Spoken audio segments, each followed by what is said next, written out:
Army chief general Qamar Javed Bajwa इसी माह जाने को तैयार है, मगर एक बार फिर जाने की बातें जाने दो शुरू हो गई हैं। दी न्यूज के इन्वेस्टिगेशन एडिटर अंसार अब्बासी ने इंकशाफ किया है कि कुछ अनासर लंदन और इस्लामाबाद में बैठी नून लीग की क़यादत को मशवरा दे रहे हैं कि इमरान खान की ख्वाहिश के मुताबिक मौजूदा आर्मी चीफ को ओहदे पर काम करने दिया जाए। मशवरा देने वालों का नुक्ता नजर यह है कि मौजूदा आर्मी चीफ को ओहदे पर रहने के लिए कायल किया जाए, साथ साथ हुकूमत और कौमी असम्बली तहलील और अबूरी सेटअप के लिए राह हमवार की जाए, जो 6 से 7 माह तक सियासत और मईशत के इस्तेहकाम के लिए काम करता रहे। फिर नून लीग के पास इलेक्शन में खेलने के लिए मुनसिफाना अंदाज से मैदान मौजूद होगा। दी न्यूज के मुताबिक बाखबर जराए का कहना है कि आर्मी चीफ ने चंद हफ्ते कबल कोर कमांडर्स इजलास के दौरान फौजी कमांडर्स को भी अपने रिटायरमेंट प्लान के हवाले से एतमाद में लिया था। आर्मी चीफ ने बाद में वजीर आजम से बात की थी और इन्हें अपने फैसले से आगाह किया था। जनरल कमर जावेद बाजवा ने इससे पहले 1 से ज़ायद बार मजीद तौसीह न लेने और नवंबर के आखिर तक रिटायर होने का इंदिया दिया, जबकि पाक फौज के तर्जमान लेफ्टिनेंट जनरल बाबर इफ्तिखार भी मुतादिद बार इस वाज़े फैसले की वजाहत कर चुके हैं।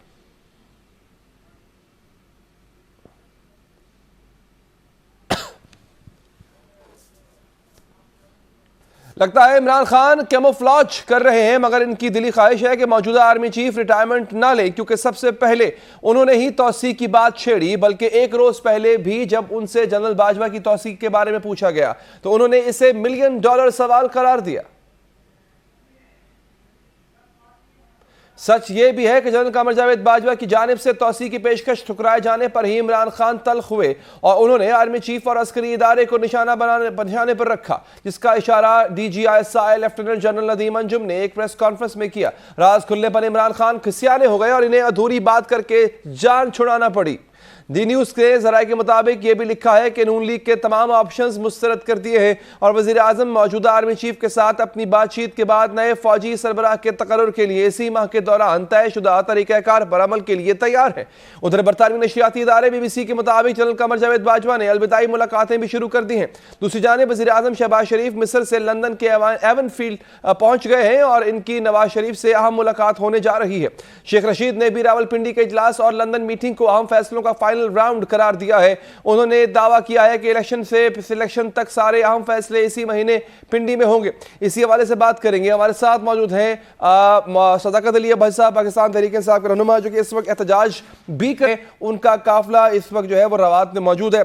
सबसे पहले तो जरा मैं इस टॉपिक पे आता हूँ। अब्बासी साहब, मुझे जरा ये बताएं, आपके एहतजाज इस वक्त कहां तक पहुंचे हैं, क्या सूरत हाल है, क्या आप अभी भी लोगों का रास्ता रोक रहे हैं? कि रवात में GT रोड के ऊपर हम कैंप लगा के बैठे हैं। अच्छा ठीक है सर, डन सर।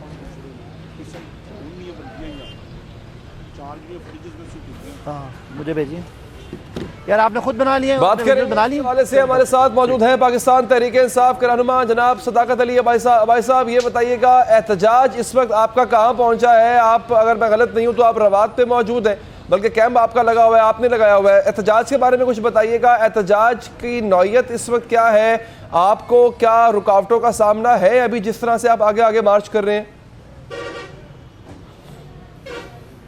जी बहुत शुक्रिया। हम इस्लामाबाद के एंट्री पॉइंट पे मेरा ये हल्का लगता है और यहाँ पे हमारे एक PP10 के एक्टिविस्ट हैं, उन्होंने कैंप लगाया हुआ है और ये कैंप हम वेलकमिंग कैंप है। और जब पार्टी कहती है तो हम जब भी GT रोड बंद करनी होती है हम बंद कर देते हैं। फिर जब कोई एम्बुलेंस आती है या स्कूल के बच्चे आते हैं तो फिर हम उसको खोलते हैं। अदरवाइज़ हम पार्टी क़यादत के हुक्म पे यहाँ इस्लामाबाद के एंट्री पॉइंट पे GT रोड को ब्लॉक करके खोल के ब्लॉक करते हैं। ये हमारा इस वक्त है और ये कैंप हमारा आखिरी होगा इमरान खान साहब के इस्तकबाल के लिए। अच्छा ठीक है। अच्छा मैं अब टॉपिक पे आता हूँ। अब्बासी साहब, आर्मी चीफ कमर जावेद बाजवा साहब की मुद्दत मुलाजमत में मजीद तौसीह की बाज़गश्त है, आपका भी मुतालबा था ये, आपने बल्कि ऑफर ये खुद करवाई भी थी आपने, और ये इमरान खान साहब की गुफ्तगू ऑन रिकॉर्ड है। अब अगर गवर्नमेंट, और खबरें यही है कि नवाज शरीफ और शहबाज शरीफ चाहते हैं कि ऐसा हो और उनको कायल करने की कोशिश की जा रही है जनरल बाजवा साहब को, अगर ऐसा होता है तो ये तो एक तरह से डिफेक्टो तौर पर आपका मुतालबा भी तस्लीम हो गया। कम से कम एक मुतालबा तो जो आपने पसे पर्दा किया था वो तो तस्लीम हो गया आपका। देखें अली, हमारा ये मकसद नहीं था कि एक्सटेंशन हो के ना हो, हमारा मकसद ये था कि इस वक्त एक ऐसी हुकूमत है जिसके पब्लिक फुटिंग नहीं है, जो हमारी समझ के मुताबिक ऐसी जोड़ तोड़ के पकड़ दकड़ के बनाई है। तो ऐसी हुकूमत अगर मुल्क के लॉन्ग टर्म फैसले करती है, इदारों के सरबराहान लगाती है, तो वो ठीक नहीं होगा। तो हम ये चाहते थे कि अगर उसके लिए कोई कानूनी रास्ता नहीं है तो वक्ती तौर पे कोई कानूनी रास्ता निकाला जाए, और आर्मी चीफ की जो नए आर्मी चीफ की अपॉइंटमेंट है वो नई जो गवर्नमेंट मुंतखब होकर आए अवामी मैंडेट के साथ, अपनी पूरी पॉलिटिकल पावर के साथ, वो लगाए। अब इसमें आपने इस बात का दूसरा रुख निकाल लिया है, तो वो ये बात इस सेंस में की थी कि टिल दैट टाइम के नई गवर्नमेंट आती है, जनरल बाजवा को अगर एक्सटेंशन दी जाती है कानून के अंदर रह के, कोई कानून का कोई तरीकाकार बना के, तो वो इट्स नॉट ब्लैंकेट अनाउंसमेंट कि हम कोई एक्सटेंशन चाहते हैं, ये कोई ऐसी नहीं, आप ऐसा नहीं चाहते, आप कोई एक्सटेंशन नहीं चाहते, मान लिया सर। मैं जरा रेक्टिफाई कर दूं अपने जुमले को। कुछ अनासर हैं जो नवाज शरीफ शहबाज शरीफ को ये कह रहे हैं कि ऐसा कर दिया जाए। It's not coming from Nawaz Sharif, it is being told to Nawaz Sharif that it's a good suggestion. अच्छा, अब अगर ऐसा हो जाता है तो आपको एतराज तो नहीं ना? चले आप चाहते नहीं है एक्सटेंशन, लेकिन लेट्स से अगर हो जाता है तो आपको एतराज तो नहीं ना? देखें, अब ये तो इतना एक बड़ा सवाल है, और जब तक हमारी लीडरशिप इस बारे में कोई कमेंट ना करे, मेरे लिए ये कह देना, इसको आउटराइटली एक्सेप्ट कर लेना या रिजेक्ट कर लेना, मेरे जो ज़ाती मैंडेट है उससे ऊपर की चीज़ है। लेकिन हम ये समझते हैं कि अगर कुछ थोड़े अरसे के लिए, जब तक ये पॉलिटिकल अनसर्टेनिटी है, सियासी अदम इस्तेकाम है, तब तक अगर कोई ऐसा काम होता है ताकि कोई नई अपॉइंटमेंट कोई कंट्रोवर्शियल ना हो और कोई कंट्रोवर्सी मुल्क में ना बने, खासकर बड़ा अहम तरीन पाकिस्तान का इदारा है, उस हवाले तक तो ठीक है। लेकिन ये कह देना कि जी अगले 3 साल के लिए, अगले 2 साल के लिए, मेरा ख्याल है इसके लिए तो काफ़ी सारा एक आपको कंसेंसस चाहिए, और मैं पार्टी के भी ये एक बड़ा फैसला है जो लीडरशिप के लेवल तक नहीं, लेकिन आपने एक ऑफर तो दी थी ना, मतलब ये बात की गई थी, खान साहब खुद माने हैं और टेलीविजन पे कि आपने कहा था कि हाँ ठीक है, अगर मामला ऐसे सुलझता है तो भले आप अभी मौखर कर दें। आपने ये भी कहा था कि ये जो जरदारी और शरीफ है इनको हम नए आर्मी चीफ नहीं लगाने देंगे, तो हम चाहते हैं कि कुछ अर्सा वो और काम करें। तो अगर ऐसा हो जाता है तो इसमें तो फिर आपको एतराज़ नहीं होना चाहिए, because this is what you wanted. देखिए, आपके सवाल में इसका जवाब आपने दे दिया कि हम नहीं चाहते कि इस तरह के जो गवर्नमेंट है, जो पब्लिक मैंडेट जिसके पास नहीं है, वो गवर्नमेंट कोई अपॉइंटमेंट करे। टिल दैट टाइम एक टेम्परेरी फेज के लिए, एक शॉर्ट टर्म के लिए अगर ये एक्सटेंशन दी जाती है, जिसके दौरान नया इलेक्शन हो जाता है और इलेक्शन के बाद लॉन्ग टर्म अपॉइंटमेंट होती है, उस पैराए में कहा था हमने दोबारा से कभी, इमरान खान साहब ने ये नहीं कहा कि हम कोई पूरी फुल टर्म की कोई जो है वो एक्सटेंशन के हक में है, या ऐसी कोई बयान नहीं दिया। उस बयान का कॉन्टेक्स्ट ये था कि टिल द टाइम नई गवर्नमेंट आती है और कोई नया आर्मी चीफ मुंतखब होता है, मतलब आपके पीछे ये एम्बुलेंस की आवाज आ रही है, ये इसको रास्ता दे रहे हैं आपके लोग? अभी एम्बुलेंस की भी आवाज आ रही है आपके पीछे? बिल्कुल, अपने कैमरामैन से पूछें, ये एम्बुलेंस की आवाज़ इसीलिए आ रही है। अब आपको आवाज़ बंद हो गई है। हम एम्बुलेंस को गुजरने दे रहे हैं, सिर्फ ट्रक्स को रोका हुआ है, जो छोटी गाड़ियां हैं उनको भी गुजरने दे रहे हैं। ट्रक्स और बड़ी गाड़ियां जो है, जो सामान वाली गाड़ियां, उनको रोक रहे हैं। और अगर कोई पब्लिक रुकती भी है तो हमारे कारकुन मेक श्योर करते हैं कि वो गाड़ी निकले। और क्यों रोका जा रहा है? 1 मिनट के लिए भी नहीं रोकते। इनको भी क्यों रोक? मतलब पूरा आपका तो एहतजाज, रोड पे करें एहतजाज, आप तो कानून तो आप है नहीं ना, कोई आप अथॉरिटी हैं किस, मतलब ये ऐसा ही जैसे मैं आपको आपके घर के बाहर मैं घर के बाहर डाल दूं, कुर्सी डाल के बैठ जाऊं और आपको निकलने से रोक दूं। भाई मैं कौन होता हूं आपको निकलने से रोकने वाला? आपका बुनियादी हक है। तो रोड पे सफर करना हर शहरी का बुनियादी हक है, आप कैसे रोक सकते हैं उसको?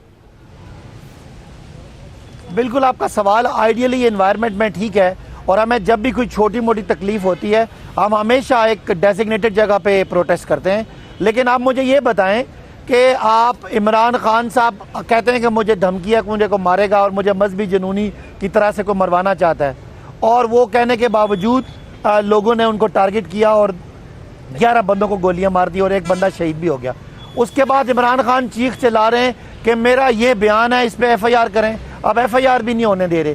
तो क्या आप खुद हमारे एक बड़े लीडर का भी कत्ल करना चाहते हैं और आप उसके बाद इंसाफ को भी कत्ल करना चाहते हैं? पंजाब मुझसे आपकी तो ये है कि मैं हर कानून मानूं। आप ये पंजाब FIR नहीं होने दी उन्होंने। आप अगर ये समझ रहे तो यही समझ लें कि जो पंजाब हुकूमत को अपनी मर्जी की FIR नहीं करने देना चाह रहे, हम उसके खिलाफ एहतजाज कर रहे हैं। और एहतजाज क्या है मुझे आप बताएं। हमला इमरान खान पे होता है, इमरान खान कहते हैं कि राना सनाउल्लाह और दूसरे लोग उसके मुजरिम हैं, और अब FIR इमरान खान की मुताबिक होनी चाहिए या जो मुजरिम है उसके मर्जी की। राना सनाउल्लाह कहते हैं मेरी मर्जी की FIR करें। आप मुझे बताएं सर, बड़ी अच्छी बात आपने की है। मुझे आप बताएं, हम जो इमरान खान के चाहने वाले करोड़ों लोग हैं, हम क्या करें? हाँ, ये सड़कें हमारी हैं, ये गाड़ियां हमारी हैं, ये इमलाक हमारी हैं, चाहे प्राइवेट हैं चाहे पब्लिक हैं, हम इनके मालिक हैं। लेकिन आइन हमें इजाज़त देता है कि हम अपना पीसफुल प्रोटेस्ट करें।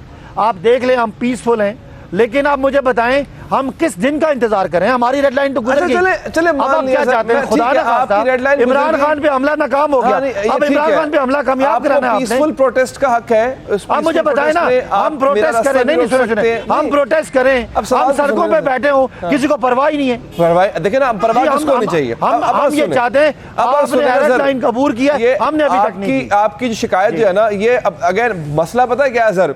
मसला ये है कि शिकायत दिल्ली से है और एहतजाज पटंडे किया जा रहा है।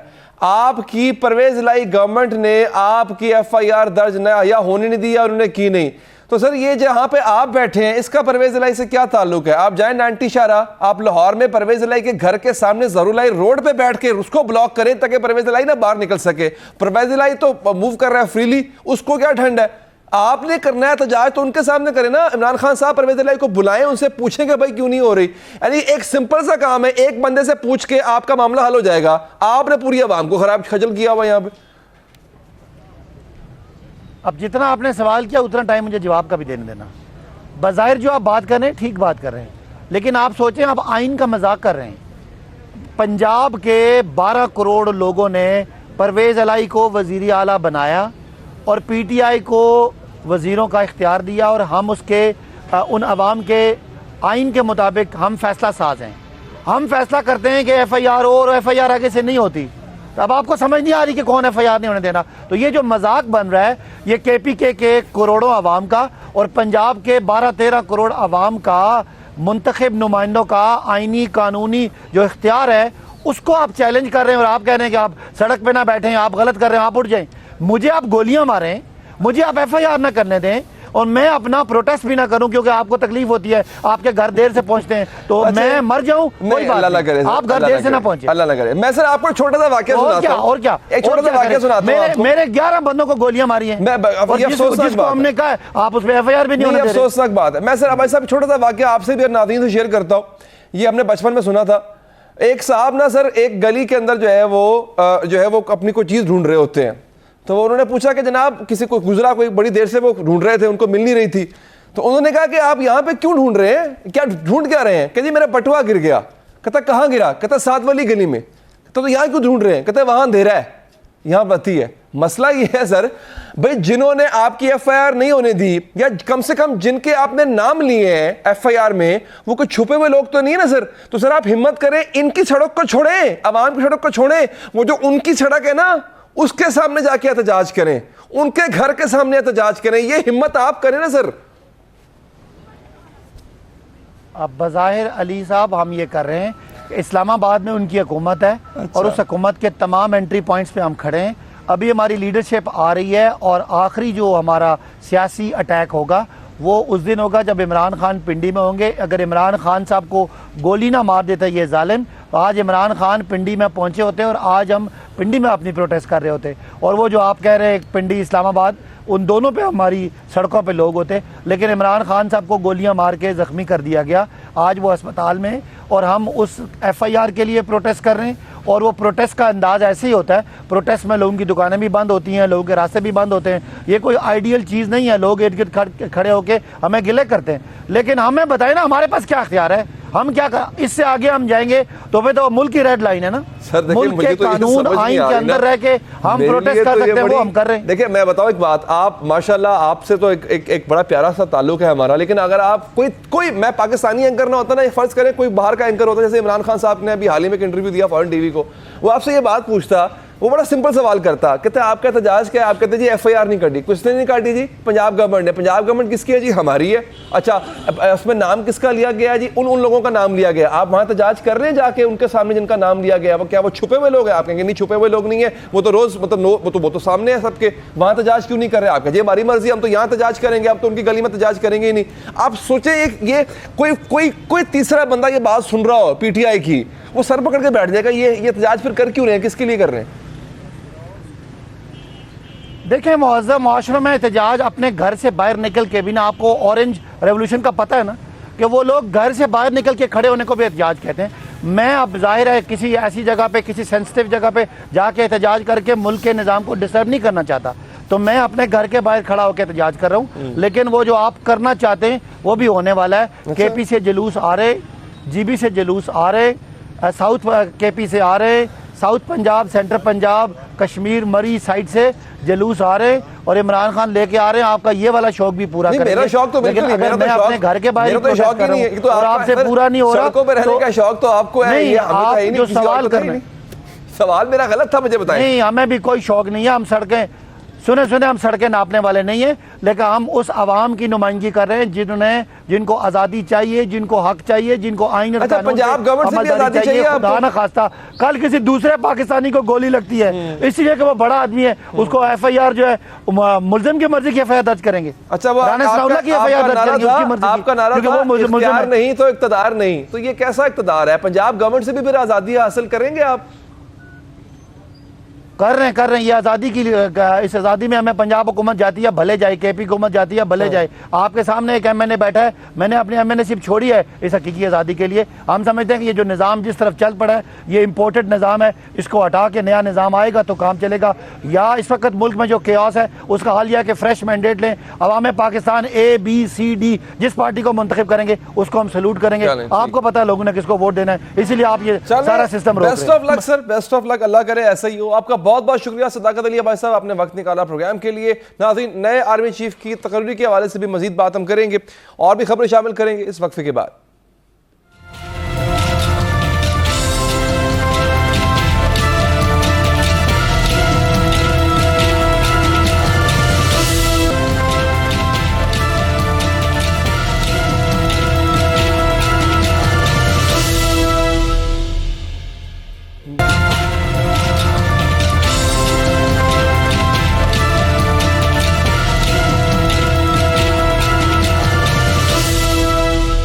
नाज़रीन, army chief general Qamar Javed Bajwa की मुद्दत मुलाजमत खत्म हो रही है और वो कह चुके हैं कि अब मुद्दत मुलाजमत में मजीद तोसी नहीं लेंगे। मौजूदा हुकूमत ने अभी तक नए आर्मी चीफ के लिए या तो किसी नाम को फाइनल नहीं किया या फाइनल कर भी लिया है तो अभी तक इसका ऐलान नहीं किया गया। और खबरें ये भी आ रही हैं कि चंद अनासर नून लीग को तजवीज़ दे रहे हैं कि जनरल कमर जावेद बाजवा की मुद्दत मुलाजमत में तोसी की जाए। नया आर्मी चीफ जो भी होगा इसे 7 चैलेंजेस का सामना होगा। नाज़रीन, फौज ऐलान कर चुकी है कि अब वो सियासत में मदाखलत बिल्कुल भी नहीं करेगी। यही वादा निभाना नए आर्मी चीफ के लिए सबसे पहला चैलेंज होगा, क्योंकि जब से इमरान खान की हुकूमत खत्म हुई है इमरान खान फौज से सियासत में मदाखलत की तवक्को करते हैं। इलेक्शन की तारीख लेने के लिए फौज की तरफ देखते हैं, एहतसाब के मामलात में भी फौज को ही मुलव्वस करार देते हैं। इस वक्त तहरीक इंसाफ भरपूर अंदाज से एंटी एस्टैब्लिशमेंट मुहिम चला रही है। तहरीक इंसाफ के सरबराह फौज के सिपह सालार की गैर जानिबदारी पर तंज करते हैं। मीर जाफर गद्दार चौकीदार जैसी इस्तेलात को इस्तेमाल करते हैं। तहरीक इंसाफ की इस मुहिम ने सियासी तकसीम पैदा कर दी है। सोशल मीडिया पर भी इस्टैब्लिशमेंट को शदीद तनकीद का सामना है। इस एंटी एस्टैब्लिशमेंट मुहिम का सामना करना और इसका मुकाबला करना यह नए आर्मी चीफ का दूसरा बड़ा चैलेंज होगा। इमरान खान ने कातिलाना हमले के बाद बगैर किसी सबूत अस्करी अफसर के खिलाफ भी इल्जाम लगाया। इस पर फौज के हुकूमत से मुतालबा किया कि इमरान खान के झूठे इल्जामात पर कानूनी कार्रवाई की जाए। वज़ीर दिफा ख्वाजा आसिफ ने भी कहा है कि इल्जामात पर कानूनी कार्रवाई की जाएगी। इस बात को यकीनी बनाना भी नए आर्मी चीफ के लिए एक चैलेंज होगा कि वो कानूनी कार्रवाई अपने मंतकी अंजाम तक पहुंचे। इंसाफ की जानिब से इस तरह के बयानात भी दिए गए जिससे फौज के रैंक एंड फाइल में दरार डालने की कोशिश की गई। ऐसे ही एक बयान पर शहबाज गिल मुकदमे का सामना कर चुके। अब इमरान खान ने अपने ऊपर हमले के बाद इदारे के एक अफसर पर इल्जाम लगाया और यह कहा कि इंटेलिजेंस एजेंसियों के लोगों के साथ उनका राबता है, उन्होंने ही इमरान खान को हमले की पेश की इतला दी थी। फौज की रैंक एंड फाइल में दरार डालने की इन कोशिशों का मुकाबला नए आर्मी चीफ का चौथा चैलेंज होगा। आर्मी चीफ कमर जावेद बाजवा ने यह भी बहुत ही वाज़ेह अल्फाज में कहा था कि पाक फौज किसी भी मुल्क, गिरोह या खफोर्स को पाकिस्तान को सियासी और माशी तौर पर गैर मुस्तहकम करने की इजाज़त नहीं देगी। पाकिस्तान के सियासी हालात में यह वादा निभाना भी नए आर्मी चीफ के लिए 5वां चैलेंज होगा। इमरान खान दौर में आर्मी चीफ कमर जावेद बाजवा को पाकिस्तान के खारजा ताल्लुकात के हवाले से भी अपना किरदार अदा करना पड़ा। इन मामलात को डील करना भी पाकिस्तान के नए आर्मी चीफ के लिए छठा बड़ा चैलेंज होगा। मुल्क की फौज दहशतगर्दों के खिलाफ भी लड़ रही है और कामयाबियां हासिल कर रही है। इन कामयाबियों का तसलसल बरकरार रखना नए आर्मी चीफ का 7वां अहम चैलेंज होगा। हमें ज्वाइन किया है सीनियर सहाफ़ी तज़्ज़ियानिगार जनाब हारून रशीद साहब हसन मौजूद है। सर बहुत बहुत शुक्रिया आपके कीमती वक्त का। और हमें ज्वाइन किया है जनाब मुजीबुर रहमान शामी साहब ने। सर आपका भी बहुत बहुत शुक्रिया। हारून रशीद साहब, सर अर्ज ये है कि क्या नए आर्मी चीफ का तकर्रुर होगा भी? खबरें ये भी आ रही हैं कि नवाज शरीफ को, शहबाज शरीफ साहब को यह मशवरा दिया जा रहा है कि आप जनरल बाजवा को ही कंटिन्यू करें।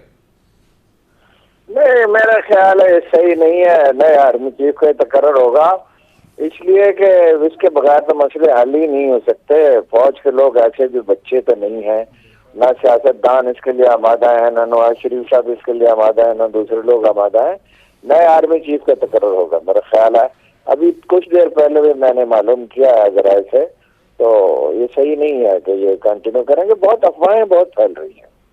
सही। और मुजीबुर रहमान शामी साहब खुद भी गालिबन जनरल बाजवा साहब अब कंटिन्यू ना करना चाहें, आपको ऐसा लगता है सर?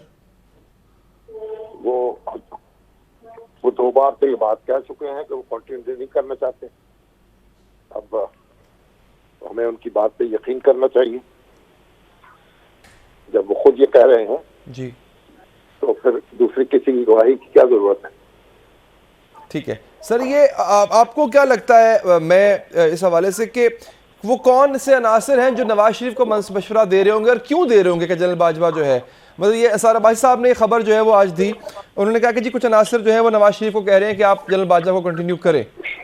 देखिए, उनकी जमात में इख्तिलाफ राय हो सकता है और मुख्तलिफ लोग मुख्तलिफ तरीके से सोचते हैं, तो हो सकता है कि बाद अनासर ऐसे मौजूद हो इनकी राय हो कि बाजवा साहब को भी कंटिन्यू करना चाहिए और इलेक्शन तक, और उसके बाद जो कि नए आर्मी चीफ आए। ये तो सोच का इख्तलाफ हो सकता है, लेकिन मेरा ख्याल है कि मुस्लिम लीग नून के अंदर जो भारी तादाद में लोगों की राय ये है कि एक्सटेंशन नहीं मिलनी चाहिए, नई तकर्री हो जानी चाहिए। ठीक है। हारून रशीद साहब, आपको क्या लगता है सर, नए आर्मी चीफ को क्या सबसे बड़े चैलेंजेस जो आते साथी दरपेश होंगे, क्या होंगे सर? देखिए, वो डिटेल में तो बेशुमार चीजें हो सकती हैं, लेकिन सादा सी बात यह कशीदगी कम की जाए, एक फार्मूला बनाया जाए, उसमें सदर साहब हेल्प कर सकते हैं और लोग भी कर सकते हैं। ऐसे लोग जो वाकई कोई सलाहियत भी रखते हो और एक नीति के साथ सुलह और अमन भी चाहते हो, फार्मूला ये बने कशीदगी कम की जाए और मुल्क को इलेक्शन की तरफ ले जाया जाए। उसमें एक बड़ी अहम बात यह है कि इमरान खान साहब ये ऐलान करें, सिर्फ वादा नहीं करें, ऐलान करें कि वो इंस्टीट्यूशनलाइज करें कि एहतसाब के अमल को किसी से जाती इंतकाम नहीं लिया जाएगा और एहतसाब सबका होगा पीटीआई समेत, और चीजों को कूल डाउन करके इलेक्शन होंगे, तभी इलेक्शन ठीक होंगे। और आर्मी ये गारंटी करे और कर सकती है और जरूर करना चाहेगी कि इलेक्शन फेयर होंगे, यानी वो उसमें हेल्प करेगी। वो उसको बहुत डिटेल्स है इसमें जिन पे बात हो सकती है, लेकिन मुनासिब नहीं है कि टीवी पे बात। अच्छा, अरुण साहब, एक और बहुत चैलेंज है बड़ा, किस तरह कशीदगी कम हो सकती है, इसका फार्मूला बनाना ये असल चीज होगी। बाकी बहुत सी चीजें हैं, लेकिन जब ये होना शुरू हो जाएगा तो बाकी चीजें, बाकी काम करना आसान हो जाएगा। अच्छा सर, न्यूट्रल रहने का जो उनका दावा है, क्या वो उस दावे पे कायम रह सकेंगे, न्यूट्रल रह सकेंगे सर वो आगे चल? मैं तो एक सादा सी बात जानता हूँ, अगर आदमी इंसाफ का तहिया कर ले तो यही कामयाबी का रास्ता। तहम्मुल, इंसाफ, जब आप इस पे कायम हो जाते हैं तो कुदरत भी आपकी मदद करती है और अल्लाह के मखलूक भी आपकी मदद करती है। यही वाहिद रास्ता है, इसके सिवा कोई रास्ता नहीं। ठीक। मुजीबुर रहमान शामी साहब, केओस बहुत है सर, इस केओस में आपको नहीं लगता वो अगर वो न्यूट्रल रहना चाहे भी तो देयर आर फोर्सेस जो उनको जो ड्रैग कर लेंगे, उनको वापस ले आएंगे? नहीं, मेरा नहीं ख्याल है कि अगर कोई न्यूट्रल रहना चाहे तो उसको इस दलदल में वापस धकेला जा सकता है। देखिए, दस्तूर भी ये तकादा करता है और फहम फरासत भी ये तकादा करती है कि अफवाज पाकिस्तान को एक गैर जानबदारी से अपने फ़राइज़ अदा करने चाहिए और सियासत में फरीक नहीं बनना चाहिए। इसी तरह से उनका जो है किरदार मुअस्सर हो सकता है और फरीकैन में जो उनका एहतराम है वो बाकी रखा जा सकता है। तो इससे बड़ी बुनियादी बात है, इस बारे में तो मेरे ख्याल कोई दो राय हो नहीं सकती। और मेरे को फौज भी जब फैसला कर लेगी तो उस पर पाबंद होगी, और अभी उसने फैसला कर लिया है, बार बार उसका ऐलान भी हो रहा है कि वो मुल्क की सियासत में फरीक बनने को तैयार नहीं है। और मेरा ख्याल है ये एक बड़ी अच्छी खबर है जी। इससे इसके असरात जल्द या बदेर मुस्बत बरामद होंगे। अच्छा सर, वो जिस तरह के इमरान खान साहब इल्जामात लगा चुके हैं ना सिर्फ इदारे पे बल्कि इंडिविजुअल्स पर भी, जो इदारे के अफसरान हैं, उसको धो पाएंगे सर? ये होता रहता है, आप देखें जिस बात में आके इस तरह की बातें होती रहती हैं और माजी में भी होती रही हैं। मेरा नहीं ख्याल है कि जब अमली तौर पर फौज जो है गैर जानबदार होगी, अपना किरदार अदा कर रही होगी, तो किसी को उस पर एतराज होगा। और इमरान खान साहब जो हैं वो भी मेरा ख्याल अपनी बातों को दोहराएंगे नहीं, बल्कि आगे चलेंगे। अगर वो आगे चलेंगे और इस मुल्क की क़यादत को संभालना चाहते हैं, इसकी सियासत में मौसर किरदार अदा करना चाहते हैं, तो फिर उन्हें सारी चीज़ों से ऊपर उठकर सोचना पड़ेगा और उसी तरीके से फिर आगे मामला जो है कुशादा हो सकेंगे। ठीक है हारून रशीद साहब, फौज में कहीं ना कहीं तो गुस्सा पाया जाता होगा सर, अगर एक शख्स रोजाना आके टेलीविजन पे जलसे में आके उन पे इल्ज़ाम लगाता है, उनके चीफ पे गद्दारी का इल्ज़ाम लगाता है, फिर हमला करने का इल्ज़ाम लगा देता है, तो फौज तो चाहती है कि कार्रवाई होनी चाहिए। नया आर्मी चीफ कार्रवाई करेगा सर? मैं समझे नहीं, यानी फौज में गुस्सा पाया जाता है इमरान खान के खिलाफ? जी सर, आपकी आवाज कट गई सर, दोबारा फरमाइएगा। क्या मैं समझे नहीं, आप क्या ये कह रहे हैं कि फौज में गुस्सा, क्या फौजी क़यादत में गुस्सा पाया जाता है इमरान खान के खिलाफ? जी सर, अर्ज ये कि सर बिल्कुल फौज चाहती है कि उन लोगों के खिलाफ कार्रवाई हो कि जो इल्जाम लगा रहे हैं। वो कौन है? इमरान खान ही तो है जो सख्त इमरान खान ने तो पिछले 2 दिन में इशारा दिया है, यहाँ तक कहा कि मेरे बच्चे हैं। बात यह है, एक होता है हिजान और गुस्से का रद्द-ए-अमल, जिसके में सभी मुब्तला हुए, इमरान खान साहब भी मुब्तला हुए, पीडीएम की लीडरशिप में मुब्तला हुई, फौजी क़यादत में मुब्तला हुई। लेकिन एक ये है कि जब आप होशमंदी से काम लेते हैं और सोच समझ के फैसले करते हैं तो फिर माजी को भुला देना पड़ता है। आदमी तारीख के साथ नहीं लड़ सकता, माजी के साथ नहीं लड़ सकता। गुस्सा भी है तो मोहब्बत भी बहुत है फौज में इमरान खान के लिए, और सबके लिए है और सबको है। फौज को इन एनी केस गैर मुतनाज़ा होना चाहिए। फौजी जो है उनके पीछे पूरी कौम को खड़ा होना चाहिए, और वो तभी मुमकिन है कि वो सियासत से अलग होते जाएं, और फौरन नहीं हो सकता, ये बात गलत है। बतदरीज हो सकते हैं, यानी एक फैसला कर लें फिर उसके लिए इक़दाम करें। सारी कौम फौज के साथ है, वो दहशतगर्दी के साथ लड़ रही है, वही मुहाफ़िज़ है पाकिस्तान की, उसी ने मुल्क को जोड़ के रखा हुआ, आइन में नहीं जोड़ के रखा हुआ। आइन को तो हम सब लोग मानते ही नहीं है और अपने मनमानी करते हैं। Once you make a decision कि इंसाफ पे चलना है और तहम्मुल का मुजाहरा करना है, तो गिरें खुलना शुरू हो जाएंगे। सर ये इमरान खान का ट्वीट में आपको हारून रशीद साहब पढ़ के सुनाता हूँ। वो लिखते हैं, I will disclose the name of the second officer who was sitting with Major General Faisal in the control room from around 12 noon to 5 PM monitoring the execution of the plot। यानी मुझे मारने के लिए बैठे हुए थे। Sir ये अगर इस तरह करेंगे, वो इमरान खान साहब की इत्तला गलत भी हो सकती है। उन्होंने मसलन मुझे बताया था कि एक आदमी है अफगानिस्तान से, किराए का कातिल, नाम भी मुझे बताया था, अब तो वो नाम बहुत से लोगों को मालूम है, मैंने उसे नाम नहीं दिया था, लेकिन वो इत्तला गलत साबित हुई। तो ये तो कोई कहानी घड़ के भी सुना सकता है। इन सब चीजों पे निसार तफ्तीश पे है जी। और बड़ी बात यह है कि मसाले चाहते या नहीं चाहते। और भाई यार, दो मैदान जंग में लड़ाई हो रही होती है, एक दूसरे को कत्ल गारत कर रहे होते हैं, तोपें चल रही होती हैं, इसके बाद में सुलह होती है ना। यूरोप में 2 आलमगीर जंगे लड़के देख ली तो फिर क्या हुआ, आखिर में ये फैसला किया करेंसी भी एक होनी चाहिए और सरहदें भी नहीं। जब हम यूरोप जाते हैं एक मुल्क का वीजा लेके सारे यूरोप में घूमते हैं। जंग किसी चीज का और अनापरस्ती और मुकाबला और हर वक्त लड़ाई झगड़ा, ये किसी चीज का इलाज नहीं है। इख्तलाफ होता है, वो हमेशा रहेगा, लेकिन उसके कायदे ज़ाब्ते करीने तय करने चाहिए। फुटबॉल का एक मैच नहीं हो सकता रूल्स के बगैर, तो मुल्क कैसे 23-24 करोड़ का चल सकता है? अच्छा ठीक है सर, लेकिन सर मुजीबुर रहमान शामी साहब, आपको क्या लगता है इमरान खान साहब जो नाम अब लेने पे उतर आए हैं, तो ऐसे इससे तो कंट्रोवर्सीज मजीद क्रिएट होगी? कल को जो नए आर्मी चीफ हैं उनको भी कंट्रोवर्शियल कर देंगे, उनका भी नाम ले लेंगे फिर तो? नहीं, उन्होंने तो ये बात कही है मीडिया के लोगों से बात करते हुए कि मुझे इस बात से कोई दिलचस्पी नहीं है, ना कोई मेरा फेवरेट है, जो भी मुकर्रर होगा उससे वो डील करेंगे। तो मेरा ख्याल हम दूर अफकार तावीलात में नहीं उलझ सकते। इमरान खान साहब जो हैं एक बड़े सियासी लीडर हैं, बड़ी सियासी जमात के रहनुमा हैं। मेरा ख्याल वो भी तदब्बर से और ताक़त से काम लेंगे। तो ये वक्ती जज्बात हैं, ये मध्यम पड़ जाएंगे और जो तहकीकात होंगी और मामला पे अगर कमीशन कायम हो गया तो चीजें फिर वाज़ेह होती जाएंगी। तो मेरा ख्याल है इमरान खान साहब जो है उनका गम गुस्सा जो है उसमें भी कमी आती चली जाएगी। चल ठीक है, मैं इंतहाई मशकूर हूँ जनाब मुजीबुर रहमान शामी साहब, आपने प्रोग्राम के लिए वक्त निकाला। जनाब हारून रशीद साहब, आपका भी बहुत बहुत शुक्रिया सर। एक वक्फा लेते नाज़रीन, वक्फे के बाद हाजिर होंगे।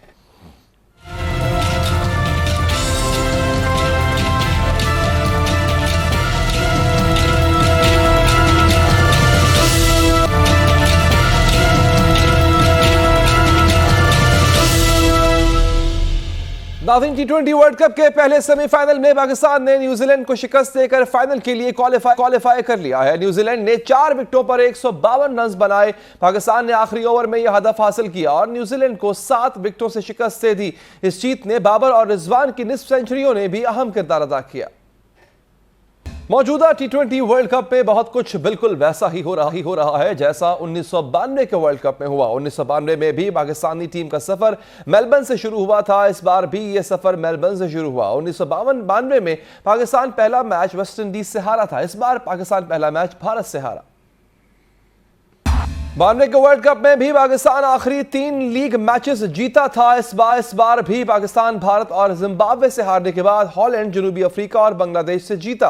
1992 में वेस्ट इंडीज से हारने के बाद अगले मैच में पाकिस्तानी टीम ने जिम्बाब्वे को 53 रन से हराया, लेकिन इंग्लैंड के खिलाफ पूरी टीम सिर्फ 74 रन बनाकर ढेर हो गई। इंग्लैंड ने 1 विकेट के नुकसान पर 24 रन बनाए, लेकिन बारिश की वजह से मैच रोकना पड़ा और दोनों टीमों को 1-1 पॉइंट दिया गया। अगले 2 मैचेस में पाकिस्तान टीम भारत और जनूबी अफ्रीका से हारी तो पाकिस्तानी शायकीन मायूस हो चुके थे कि उनकी टीम सेमीफाइनल में नहीं पहुंच पाएगी। तब पाकिस्तानी टीम के 9 पॉइंट से ऑस्ट्रेलिया के 6 और वेस्ट इंडीज के 8 पॉइंट से और तमाम नजरें ऑस्ट्रेलिया और वेस्ट इंडीज के दरमियान वर्ल्ड कप के आखिरी लीग मैच पर लगी हुई थी। वेस्ट इंडीज वो मैच जीत जाता तो इसके 10 पॉइंट हो जाते और पाकिस्तान वर्ल्ड कप से बाहर हो जाता, लेकिन वो मैच ऑस्ट्रेलिया जीत गया और यूं पाकिस्तान वर्ल्ड कप के सेमीफाइनल में पहुंच गया। इस बार भी हॉलैंड के जनूबी अफ्रीका को हराया तो पाकिस्तान सेमीफाइनल में पहुंचा। 1992 में भी पाकिस्तान सेमीफाइनल न्यूजीलैंड से खेला था और जीता था। इस बार भी पाकिस्तान सेमीफाइनल न्यूजीलैंड से खेला और जीता। जब इतनी ज्यादा ममासलत है तो यह उम्मीद लगाई जा सकती है कि 1992 का वर्ल्ड कप पाकिस्तान ने जीता था और 2022 का T20 वर्ल्ड कप भी इंशाअल्लाह पाकिस्तान ही जीतेगा। प्रोग्राम यहां पर खत्म हो चाहता है, मुझे दीजिए इजाजत, अल्लाह ने के बाद।